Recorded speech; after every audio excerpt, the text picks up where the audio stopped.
Hello et bienvenue sur la chaîne de Demoiselles du Livre. On se retrouve aujourd'hui dans une nouvelle vidéo et c'est une vidéo avis sur un livre. Je vais pas pouvoir vous montrer le livre puisque je l'ai prêté à une amie, mais c'est pas grave, je vais mettre sa petite image ici.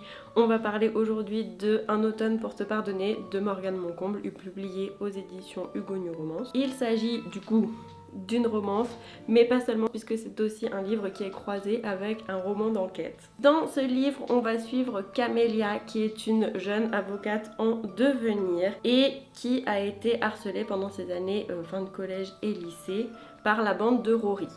L'histoire du livre, elle débute quand le fameux Rory est assassiné et que le présumé coupable, c'est Lou, qui est le meilleur ami de Rory.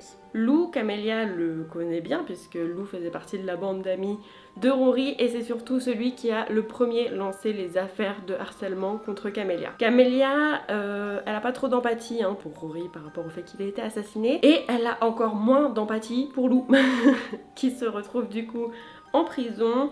Bon, pas jusqu'à dire que c'est bien fait, mais il y a des fois... c'est un peu limite. Et en fait, Camélia, elle va se retrouver embarquée dans cette enquête. Ça va pas lui déplaire parce que Camélia, elle est très friande d'enquêtes non résolues et de crimes. C'est quelque chose qui la passionne vraiment. Du coup, ça titille un peu de sa curiosité d'essayer de comprendre ce qui s'est passé. Lou, de son côté, Camélia, elle va représenter un peu sa dernière chance puisque son meilleur ami est mort. Voilà. Ses autres amis lui ont quand même plus ou moins tourné le dos. Voilà, il est soupçonné du meurtre de leur ami commun, donc... Et aussi, ses parents, ils en ont un peu rien à faire, que leur fils soit soupçonné de meurtre. Il va demander à ce que Camélia soit son avocate, et Camélia va l'aider dans son enquête, et va essayer de trouver des choses pour le faire sortir. Enfin, ça, c'est ce qu'il espère. Le truc, c'est qu'il va devoir un petit peu ramer, parce que Camélia, elle a pas oublié tout le harcèlement qu'elle a subi, et c'est bien normal. Elle a une petite soif de vengeance, donc qu'elle va vouloir combler. Et d'ailleurs, c'est pour ça, à la base, qu'elle accepte de participer à la défense de Lou. C'est parce qu'elle voit dans cette situation l'occasion de se venger.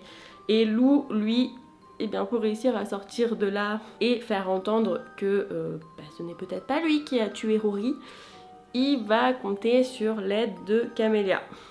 Est-ce qu'elle va pouvoir lui offrir son aide? Est-ce qu'elle va réussir à passer au-delà de sa soif de vengeance? Est-ce qu'elle va réussir à le pardonner? Est-ce que Lou va réussir à se faire pardonner? En tout cas, il est déterminé et il va tout faire pour. Ça, c'est ce qu'on va découvrir au fil du livre. C'était mon premier livre de Morgane Moncomble et j'ai adoré déjà la plume de l'autrice. C'est fluide, c'est bien fait, elle nous embarque dans le livre. Enfin, vraiment, une fois partie, moi j'avais plus envie de m'arrêter. On l'a lu en lecture commune et j'ai fini avant, mais comme très souvent. Une fois lancée, j'ai plus pu m'arrêter, je voulais savoir la fin.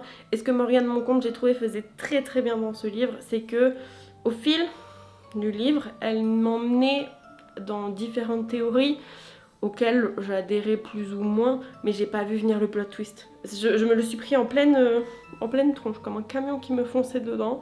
Je l'ai pas vu venir, j'ai vu sur les réseaux sociaux qu'il y en a beaucoup qui l'ont vu venir. Alors je sais pas si c'est que je suis nulle ou que j'ai pas l'habitude des romans de ce genre. Moi je l'ai pas vu arriver du tout. Dans le livre, on a le point de vue de Camélia, le point de vue de Lou, en alternance, et on a aussi des moments de flashback pendant lesquels on a le point de vue de Rory. Du coup, c'est ce qui nous permettait d'infirmer ou d'affirmer les théories qu'on pouvait avoir, à mon sens en tout cas. J'ai trouvé qu'il y avait un côté qui me rappelait les petits là-haut, Inheritance Game, puisqu'en fait, Rory laisse des indices aux différents protagonistes, donc à ses amis, à Lou et aussi à Camélia, pour résoudre son meurtre, puisqu'il avait l'air de se douter que quelqu'un avait envie de l'assassiner, le petit. Et du coup, il y a un côté très Tobias Hawthorne, comme on peut retrouver dans Inheritance Game, avec du coup un jeu d'enquête, des indices où les protagonistes doivent résoudre différentes énigmes pour arriver à l'indice suivant qui continue de les mener sur la piste de qui a tué Rory. C'est en découvrant ces premiers indices que du coup Camélia va se rendre compte que Lou est peut-être finalement pas coupable et que peut-être qu'elle peut l'aider parce que de toute façon, comme elle est très très très curieuse, elle a besoin de satisfaire sa curiosité et que même si ça la dérangerait pas que Lou roupisse en prison, elle veut résoudre ça parce que elle peut pas laisser un jeu de pistes comme celui-ci non résolu. J'ai beaucoup apprécié aussi les deux protagonistes, j'ai beaucoup aimé leur relation, ça s'envoie des punchlines à la tronche toutes les 35 secondes, moi j'adore ça.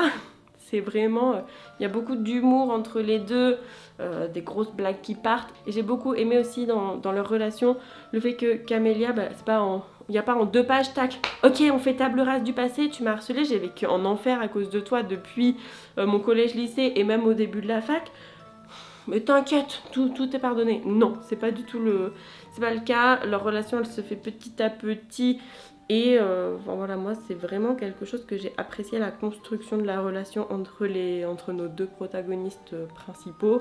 Donc j'ai vraiment beaucoup aimé. Et puis encore une fois, voilà, le plot twist. Le plot twist, vraiment. Mais vraiment, ceux qui ont trouvé, qui ont compris, il y en a en plus qui disent qu'ils ont compris dès les premières pages, limite. Comment Comment les gars, je sais pas. Vous êtes très forts. Moi j'ai passé un très bon moment sur cette lecture donc qui mêle romance et roman d'enquête. Voilà, c'est tout pour cette vidéo. N'hésitez pas à me dire si vous avez lu Un automne pour te pardonner, si il vous a plu, si vous avez l'intention de lire le reste de la saga des saisons, puisque donc Un automne pour te pardonner, c'est le premier tome de la saga que Morgane Moncomble est en train d'écrire, où il y aura un tome par saison, donc hiver, printemps, été encore à paraître. De ce que j'ai cru comprendre, les autres tomes, en lisant les résumés, j'ai l'impression que c'est un peu à la Campus Drivers. En fait, on va suivre dans chaque tome l'histoire d'une des filles du groupe d'amis de Camélia. Et je sais pas si ça se suit en chronologie, si c'est concomitant, mais voilà, ça a l'air de ressembler un peu à Campus Drivers pour ça, donc des histoires parallèles, mais où j'imagine il y aura des références Camélia par exemple dans le tome 2, puisque dans le tome 1 il y a des références à ses copines aussi, donc on va voir. Si la vidéo vous a plu, je vous invite à laisser un petit pouce, à vous abonner si vous en avez envie, et moi je vous dis à bientôt dans une prochaine vidéo. Ciao!